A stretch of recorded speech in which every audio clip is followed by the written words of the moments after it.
Growing up in a black market circus, I had to fall from a great height dozens of times every day. My bones broke and were set again. I lost the meaning of pain a long time ago. Then my biological parents, wealthy beyond measure, found me and brought me home. The fake heiress, to prevent me from returning, straddled the third-floor balcony. If you dare let her upstairs, I'll jump. But she was clutching the railing tightly, showing no signs of actually jumping. I walked over expressionlessly and peeled her fingers off one by one. Sister, you can't die from a third-floor fall.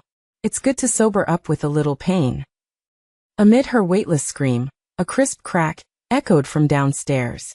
My parents covered their mouths, their eyes filled with fear as they looked at me. That was Isabel's first broken leg, and my welcome gift to the Chin family, on my first day back. Isabel straddled the railing. Eleanor and Arthur stared up in terrified confusion. If you dare let her in, I'll jump, Isabel screamed. Jump then, I said. Isabel whipped her head around, her makeup smeared, her eyeliner a mess of black. You! Don't come near me, you little bastard. Bastard. I smiled. The paternity test is on the coffee table downstairs. Do you want to go take a look? I knew she wouldn't jump. She was waiting for my parents to kick me out. Unfortunately, I don't like waiting. Victor from the black market circus always said, the audience has no patience. Get to the climax quickly. I walked over in 2 steps. Isabel recoiled in fear, but behind her was the void of the third floor. What are you doing? I'm going to jump. I'm really going to jump. I'll help you.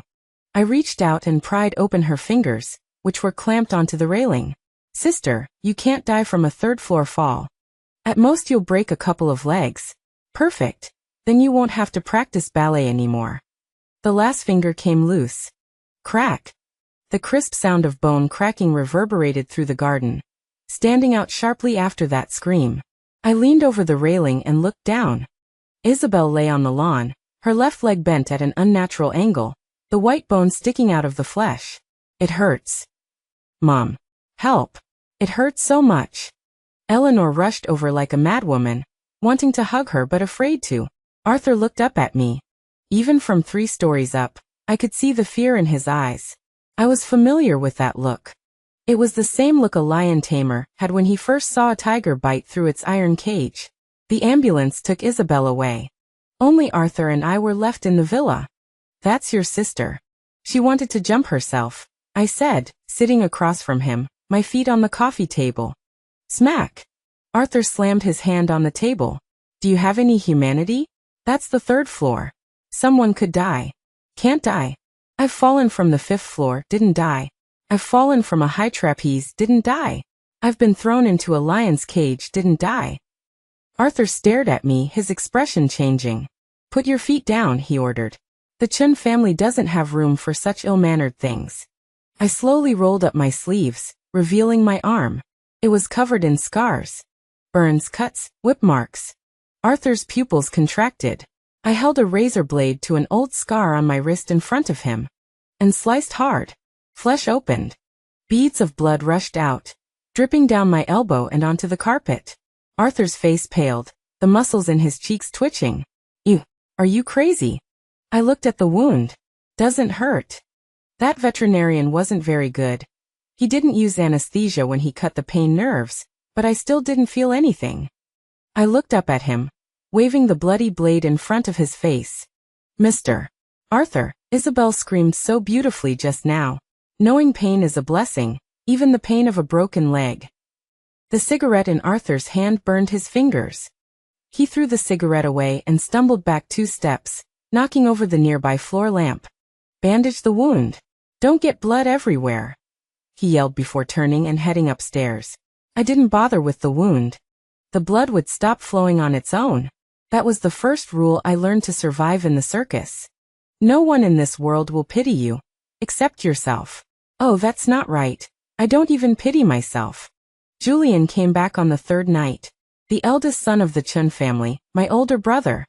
I heard he was out racing cars, and drove back all night because of Isabel's broken leg. The door was kicked open. Wind rushed in, carrying the smell of gasoline and gunpowder. Serafina, get out here. I was sitting at the dining table eating noodles. The housekeeper wouldn't cook for me, so I boiled some noodles myself and added an egg. Julian rushed over and overturned my bowl. The noodle soup splashed everywhere, and the fried egg rolled a few times, covered in dust and stopped in the corner. Are you deaf? Julian grabbed my collar and lifted me out of the chair. He was tall 185 meters. That was Isabel. How dare you push her? Huh. I looked into his bloodshot eyes. She jumped herself. Bullshit. Julian punched the wall next to my ear, causing flakes of paint to fall. Isabel is afraid of even getting shots. Would she dare to jump? It must have been you crazy woman who forced her. Jealous of her, right? Think she stole your place, right? He let go of me and wiped his hands on his clothes. Let me tell you, there's only one daughter in this family, Isabel. You. Go back to where you came from. I'm not leaving, I said, looking directly at him. This is my home. Home? Julian laughed in anger, pointing at my nose. Fine, you don't want to leave, right? Then don't blame me for not treating you like a woman. He raised his hand. I didn't dodge. Stop. Arthur came down from upstairs, his face gloomy. Haven't you lost enough face already? What's all the commotion about? Dad, that crazy woman hurt Isabel like that, and you're still protecting her. Julian pointed at me. Shut up. Arthur glared at him. The police just suppressed it. You want the whole city to know? He turned to look at me, his eyes as cold as ice. Go to school tomorrow to register. The procedures are done. I don't expect you to become anything. Just don't cause trouble outside. If anyone finds out the Chen family has a lunatic, I'll break your legs. Julian glared at me viciously. Go to school? Fine. Serafina, I'll be waiting for you at school. We'll play slowly. Isabel's high school was a private school. The uniform skirt was very short, and it didn't fit me, it was too tight. The moment I entered senior year, 1 class, the whole class was silent for 3 seconds. Then it exploded. Is that the illegitimate daughter? I heard she pushed Isabel down the stairs, so ruthless. Looks so rustic, so poor. I walked to the only empty seat in the last row. The desk was covered with words written in red paint. Murderer, go to hell, get lost. The chair was covered in super glue. So childish. I took out an old newspaper from my bag and put it on the chair. Hey, new kid. The boy in front of me turned around, his hair dyed yellow, with a row of studs in his ear. That was Marcus, Isabel's #1 simp. Do you know the rules? Is this your seat? I stuffed my bag into the desk. Does it have your name on it? Oh, you're pretty tough. Marcus stood up and kicked my desk. The desk hit my chest with a thud. It didn't hurt, but it was annoying. Everyone listened, this wild girl is pretty tough. Marcus picked up a bottle of opened ink on the desk. Let's give our new classmate a shower to get rid of bad luck. The whole class was laughing, waiting to see the drowned chicken show. I didn't dodge the ink, letting the black liquid splash all over my face. But I grabbed the compass on the desk, an old-fashioned iron compass with a very fine needle point. My right hand exerted force, with excellent accuracy. The compass pierced through Marcus' hand holding the ink bottle, pinning it to the desk. Before Marcus could react, the scream had already burst through his throat. The ink bottle fell to the ground and shattered. His hand was pinned to the table, blood flowing out from between his fingers, mixed with black ink, so dirty. The laughter stopped abruptly. I stood up, my face covered in ink, and calmly pulled out the compass.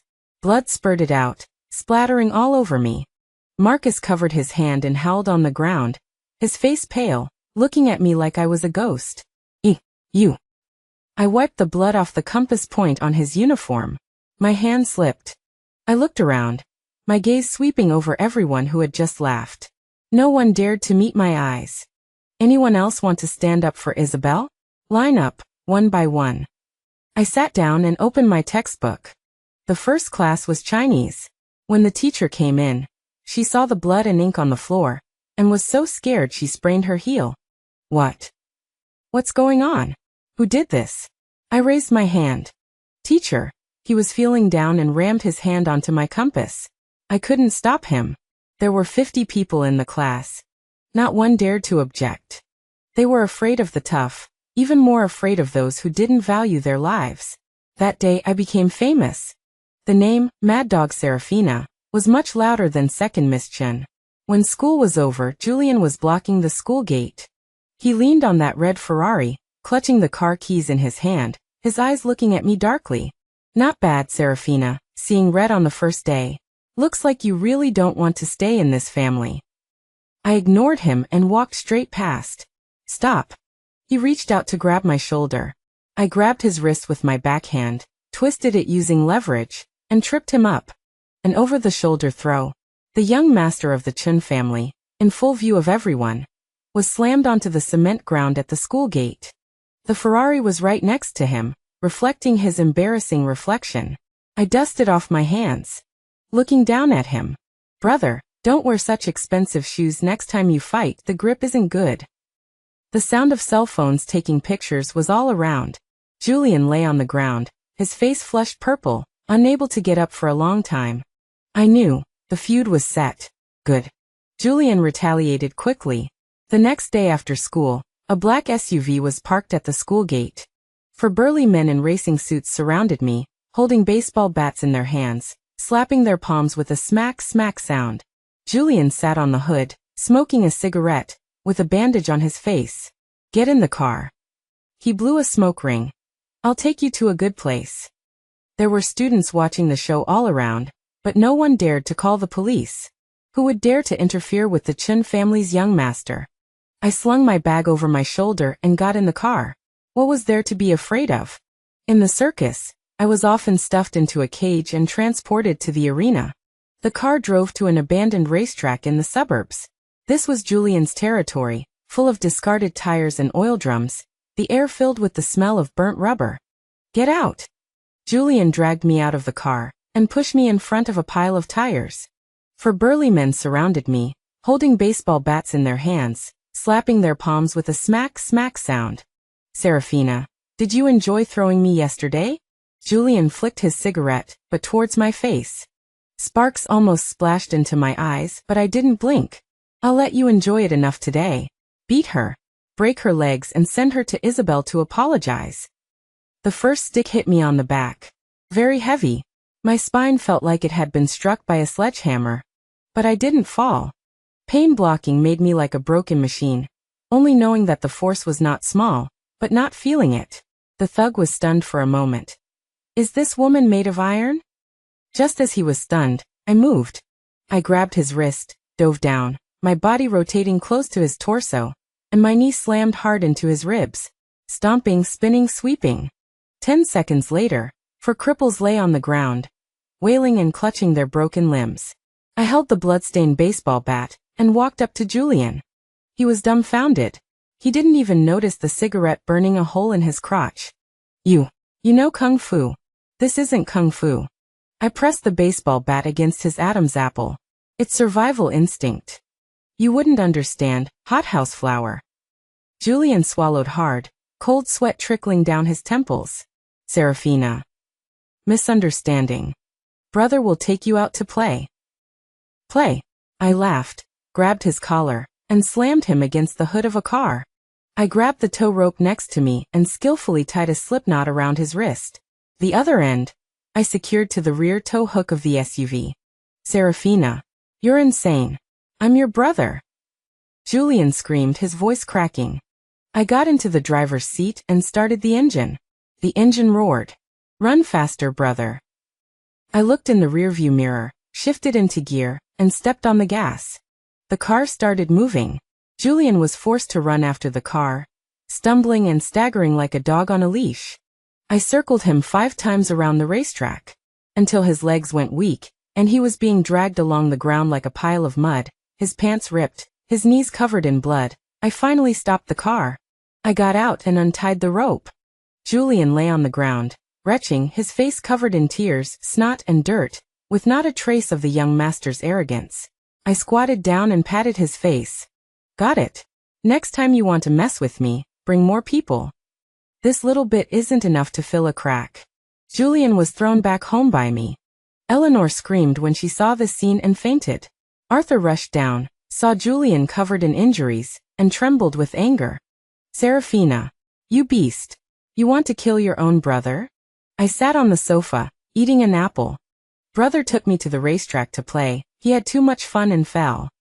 I chewed on the apple, looking at Arthur with provocative eyes. Julian lay on the ground, trembling as he pointed at me. Dad. She's a monster. She tied me to the car and dragged me. Kill her. Shut up. Arthur suddenly roared. He didn't look at Julian, but stared at me intently. For bodyguards can't beat one girl? Those 4 waists. I snorted disdainfully. For more would be the same, sending food. Arthur was silent. He walked up to me, looking down at me. I didn't realize you had this ability. He turned his head and looked at Julian on the ground, a hint of disgust in his eyes. Lacking in skill, and you still have the face to cry. How did the Chen family raise such a waste? Julian's eyes widened in disbelief. Dad? What are you saying? She almost killed me. Did she kill you? Arthur said coldly. If you died, I would collect your corpse for you. If you're alive, shut up and go heal. Julian was stunned. I was also taken aback. Then I understood. This was Arthur. Interests above all else. He doted on Julian before because he was the heir. Now that he discovered that this wild product had stronger combat power and more value for exploitation, the scales tilted. Disgusting. That night, I passed by the study. The door was ajar. Arthur's voice came out. That girl is quite ruthless, and her skills are good. It's a bit of a waste to send her for marriage. Doesn't the CEO of that security company always want this type of bodyguard? Or the boss of that underground fight club? If properly trained, she might be more useful than Isabel. I stood in the shadows, clutching the voice recorder in my hand. The red light flashed. Training? Isabel was discharged from the hospital. That day was my 18th birthday. Arthur, for the sake of face and to show his benevolent father image, held a grand banquet at the villa. All the dignitaries of the city came. Halfway through the banquet, the lights in the hall suddenly dimmed. The big screen lit up. On the screen, a thin little girl was hanging upside down, her body covered in whip marks. That was me 10 years ago. Then the scene changed to the security footage of me beating the bodyguards at the racetrack and dragging Julian. Although the image quality was blurry, the ruthlessness could be felt through the screen. A few blood-red words popped up on the screen. Chin family's daughter? Or a killing machine? The lights came on. Isabel appeared on the second floor railing in a wheelchair, holding a microphone in her hand, laughing maniacally. Did you all see clearly? This is the good daughter the Chen family brought back. A violent maniac. A psycho. Keeping someone like this at home will eventually kill us all. The whole place was in an uproar. The guests retreated, looking at me like a monster. Eleanor covered her mouth and collapsed on the sofa, crying. Arthur's face was livid, and he roared at Isabel. What are you doing? Turn it off. Isabel ignored him. Dad. I'm saving this family. She's a devil. I stood in the center of the crowd, holding a cake knife. Everyone thought I would go crazy, but I smiled. Sister, the video was edited well. I took out a USB drive from my handbag and threw it to the technician next to me. Play this. The technician was frightened by my gaze and nervously inserted the USB drive. The big screen lit up again. This time it was an audio waveform diagram. Arthur's voice came out clearly. That girl is quite ruthless. It's a bit of a waste to send her for marriage. The boss of that underground fight club. If properly trained, she might be more useful than Isabel. Dead silence. The whole place was silent. This was even more explosive than the violent video just now. Even a tiger wouldn't eat its own cub. Arthur was planning to sell his own daughter like livestock. Arthur completely broke down, rushing to smash the screen. Turn it off. This is fake. No one believed him. Everyone looked at him with disdain. I lifted my skirt, stepped on my high heels, and walked up the stairs step by step. Top, top, top. Like the countdown to death. I walked up to Isabel, looking at her pale face. Want to play me to death? You're still too naive. I gave her wheelchair a hard shove. Isabel screamed as she and the wheelchair rolled down the stairs. Bang, bang, bang. He finally crashed in the center of the hall, landing right at Arthur's feet. This time, I doubt he even kept his spine. I stood high up, watching the chaotic high society below. So filthy. The banquet had turned into a farce. The Chun family became the laughingstock of the city. Arthur spent a fortune suppressing trending searches, but Chen's stock still hit its daily limit. The villa was filled with a deathly silence. Isabel was paralyzed and sent to a nursing home. Eleanor locked herself in her room all day, chanting scriptures. Arthur was busy dealing with the board of directors, and had no time to manage the family. Only Julian and I were left in the living room. His leg hadn't fully recovered, and he limped when he walked. He looked at me with a complicated expression. Fear, confusion, and a hint of indescribable despair. "You won," he said in a hoarse voice. "The family is ruined, are you satisfied?" I poured a glass of water, but didn't drink it. "It's not over yet." "Not over yet." Julian glared at me. "What else do you want? Kill Dad too." Killing him would be too easy on him.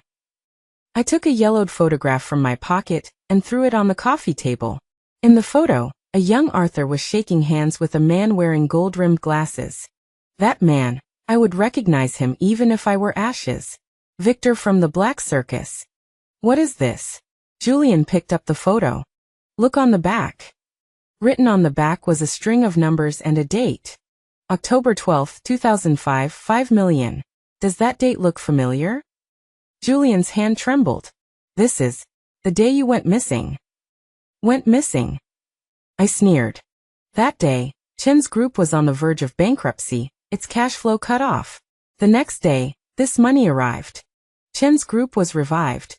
Julian's pupils dilated sharply, as if he had been struck by lightning. "Are you saying I was sold?" I stared into his eyes, word by word. 5 million. Our good father sold me as a commodity to that pervert Victor. Impossible. Even tigers don't eat their cubs. Julian's lips were pale as he tried to argue. Tigers don't eat their cubs? I pointed towards the study upstairs. You heard the recording that day too. In his eyes, we are just commodities. I was a fighter in the arena. You were a tool for a marriage alliance. Useless, then we're just scrap. Julian collapsed on the sofa, the photo in his hand fluttering to the ground. His worldview had crumbled. The father he had always respected was actually a demon who profited from human misery. "Do you want revenge?" Julian looked up abruptly, his eyes filled with fire. The rage of being betrayed. "Yes," he said through gritted teeth. "Good." I extended my hand. Arthur had been unusually well-behaved these past few days. He didn't go out, didn't scold people, and even cooked himself. A table full of dishes, the braised pork glistening red. Even a bottle of opened Romani Conti. "Serafina, Julian, come down for dinner." When he called us, his face was plastered with a smile. A smile that looked like it was coated with wax, fake and reflective. Julian and I exchanged glances. A feast at Hong Men. But we still went downstairs. Dad was wrong before. Arthur poured wine for us, the red liquid swirling in the glass like blood. The company is having a hard time now, and the family is a mess. We're family after all, blood is thicker than water. He raised his glass. "This glass, Dad, toast to you. Let's have a good life from now on." Julian picked up his glass, his hand trembling slightly, but he concealed it well, tilting his head back and finishing it. I also picked it up. I took a sip.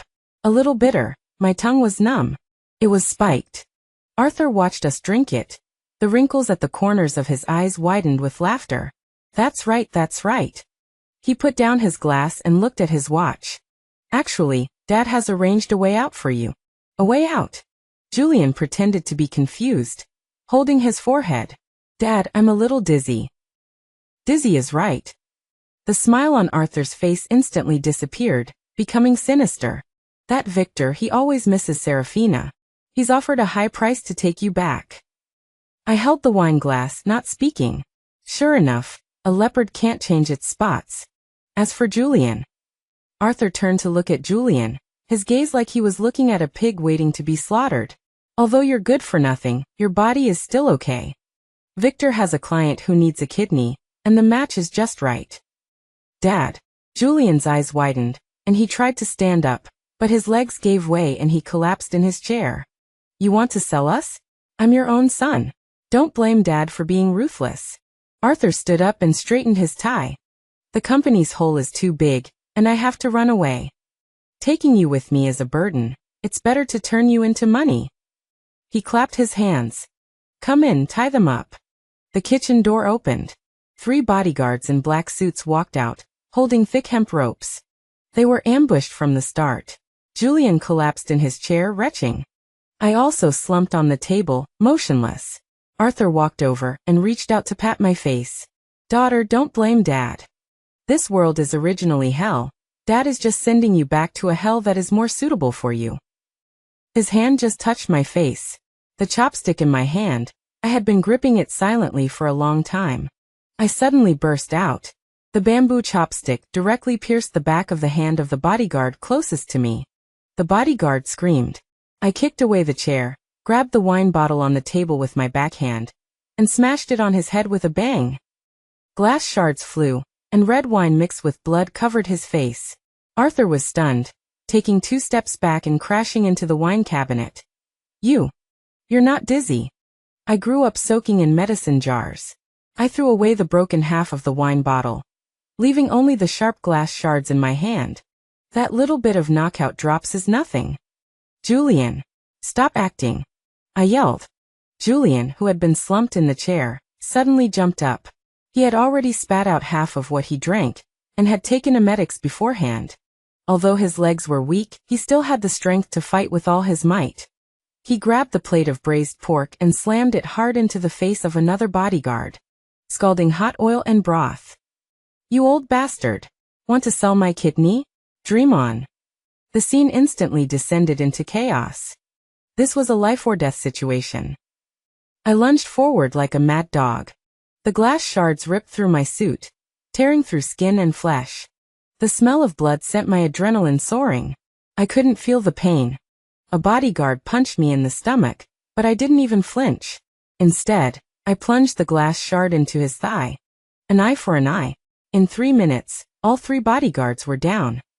Julian, his face covered in blood, sat on the ground panting, still clutching half of a broken plate. Only Arthur was left standing in the living room. He fumbled in his pocket and pulled out a stun gun. Don't come any closer. Don't come any closer. I advanced step by step. My hands were covered in blood. Scared? Were you scared 18 years ago when you sold me? Were you scared just now when you wanted to cut out your son's kidney? He pulled the trigger. I didn't dodge, but instead grabbed a metal tray from the table and held it in front of my chest. The barbed stun darts hit the tray, sending sparks flying. Even though the residual electricity sent a tingle through my arm, I didn't stop. The paralyzing pain that would be fatal to a normal person was just a slight hindrance to me. Taking advantage of his stunned moment, I stepped in front of him and grabbed the hot barrel of the gun. Mr. Arthur, when playing with guns, your hands are shaking. With a forceful twist. Crack. Arthur's wrist bent backwards at a 90-degree angle. I kicked him to the ground and stepped on his chest. The sound of ribs breaking filled the air. Once. Twice. This kick is for 3-year-old Serafina. This kick is for Owen. This kick is for Julian. I only stopped when his mouth was full of bloody foam, and he was only exhaling, not inhaling. Julian crawled over, looking at his half-dead father on the ground.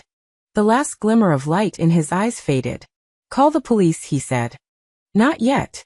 I took the phone from Arthur's pocket. There's one last big gift. I dialed Victor's number, turned on the speakerphone. Hello? Victor, is the merchandise ready? A chilling voice, like a viper's hiss. Imitating Arthur's tone, I lowered my voice. It's ready. At the villa. Come and inspect it yourself. This merchandise is particularly wild. Good. I'll be there in half an hour. Hang up. I looked at Arthur's despairing eyes. Dad, didn't you want to send me back? I called him too. On the road to the underworld, you old partners can keep each other company. Half an hour later. Victor rushed into the villa with his men. What greeted him was not a trussed-up merchandise. It was bodyguards lying all over the floor, me wielding a fire axe, and Julian holding a baseball bat. And the SWAT team that had been ambushing outside the windows. Don't move. Police. Red and blue police lights flashed, tearing the darkness to shreds. When Victor saw the police, his legs turned to jelly, and he knelt on the ground and wet his pants. The man who controlled life and death like a god in the circus was actually a coward. Arthur was carried onto an ambulance. His wrist was shattered, 6 ribs were broken, and he had internal bleeding. But he wouldn't die. The law would keep him alive, to rot in prison. It was all over. Julian and I sat by the ambulance treating our wounds. Snow began to fall from the sky. Fine snowflakes landed on our faces, cool and refreshing. What now? Julian asked. He didn't inherit the Chin family fortune. The mess was insolvent, and it was liquidated in bankruptcy. I don't know. I reached out and caught a snowflake. Maybe find a place where no one knows me, and open a flower shop. A flower shop? Julian laughed, pulling at the corner of his injured mouth. These hands of yours are better with a knife than with flowers. Then I'll sell flowers with thorns. 3 months later.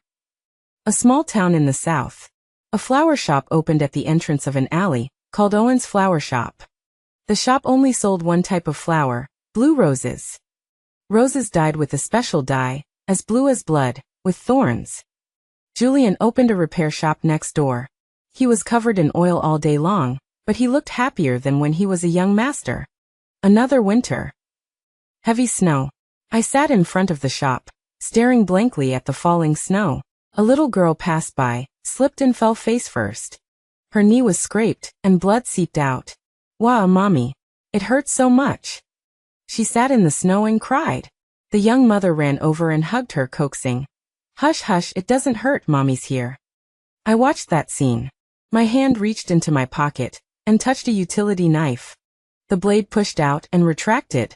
It wasn't that I envied her having a mother to hug. It was that I envied her knowing how to feel pain. The doctor said that my nerve damage was irreversible. For the rest of my life, I would never feel pain again. It's okay. I pulled out the most beautiful blue rose from the flower bucket and walked over. Don't cry. I handed the flower to the little girl. This is for you. It's called Miracle. The little girl stopped crying, tears still clinging to her eyelashes. She took the flower and smiled.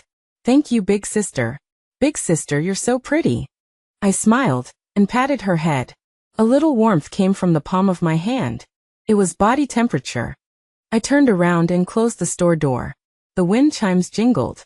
It was cold. But I seemed to feel a little bit of warmth. It was a faint flame, growing from the bottom of my heart, and unquenchable.